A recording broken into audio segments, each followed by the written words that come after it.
یو طرف مکمل فلج دی. الله دې ورباندې رحم وکړي. دا دې مبارک کړي درته. صحیح دی. الله تعالی دې باقی مانده ژوند درته خوشحاله تیر. دا وطن آباد غواړو تل یې زنده‌باد غواړو. السلام علیکم ورحمت الله. لله الحمد. تاسو د زما شاته د ښایسته ګلالۍ په ډېر کمه ساحه کې ښایسته کور ووینئ. صحیح ده.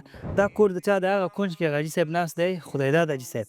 دا د دې مشر کور دی. خدایداد حاجي صاحب ولې راپاڅېږي نه، هغې نه تاسو خبر یې چې دی په ویلچیر باندې ګرځي. حاجي صاحب السلام علیکم. ستړی مو شئ. بیا دې یو طرف مکمل فلج دی.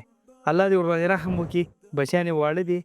نو لله الحمد په دغه وخت کې دی د دې کور مالک شو. حاجي صاحب ته پاڅېږه ما دا وخله. دا دې مبارک کړي درته. صحیح دی. الله تعالی دې باقی مانده ژوند درته خوشحاله تیر.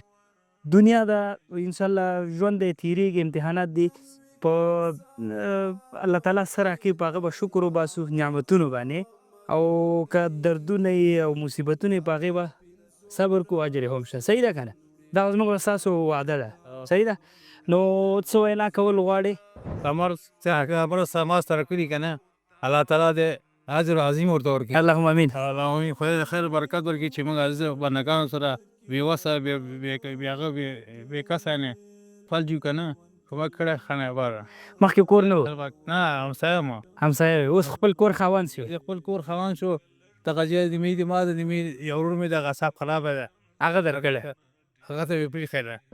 ګوره دې خلکو دومره انصاف دی که نه، بل لورې حتی اعصاب یې کار کوي نه، او دی خپله نیمایي جوړ نه دی که نه، نو بیا هم هغه انصاف یې کړی، هغه ته یې ورکړی. نو الله تعالی خو داسې خلکو یاري او دوستي کوي. نو هغه دی موږ چېرته و، د ده دا کور چېرته مبارک دی، او الله تعالی تاسو ته شفا درکړي، باقي مانده عمر دې خدای در باندې په خوشحالۍ تېر کړي.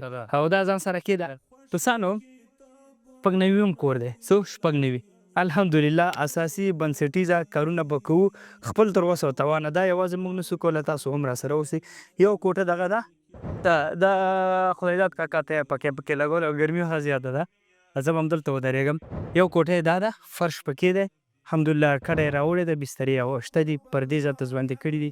نو دنه بهترینه خبره نشته. زه زړه نه خوشحالېږم چې زموږ په لاس باندې موږ یې وسیله کړي، الله تعالی دغسې غریبانو ته رسیدګي زموږ په وسیله باندې کړي، دا غټه خبر ده. او دوهمه مهمه موضوع دا ده چې په 1,10,000 افغانۍ باندې کوئ سو موږ یو کوټه، یو اشپزخانه، یو تشناب دا به جوړ کړو انشاءالله. که تاسو غواړئ شرکت وکړئ، تجاران ورونه نور څو ورونه سره یو ځای کېږئ، راځئ سره یو ځای شئ، په دې وټساپ موږ سره رابطه وکړئ، انشاءالله ستاسو لپاره به یو کور جوړ کړو. په دې کاڼي یا په دې تیږه کې به ستاسو نوم ولیکو چې پلانکي له خوا ډالۍ ده. تر ټولو بهترینه خبر ده، جاري صدقه ده آخرت کې انشاءالله. همدغه عمل دې موږ تاسو ته پکارېږي. صحیح ده. یو چاته یو خوراک او شی ورکړه، خبره ختمه. روزي الله تعالی ورکړي، خدا سرپناه خو پیدا شي که نه، دا خو نه یې چې هله نن کرا راکړه نن ووځه. دا ځینې خلک کراګانې وګټي او که بچیو ته رزق وګټي، نو دا ډېره غټه خبره ده. صحیح ده ورونو. راځئ دې ته به انشاءالله ملا تړو او مخ ته به ځو. السلام علیکم ورحمت الله. دا وطن آباد غواړو تل یې زنده‌باد غواړو. ناپوهي دې ورکه سي علم او سواد غواړو.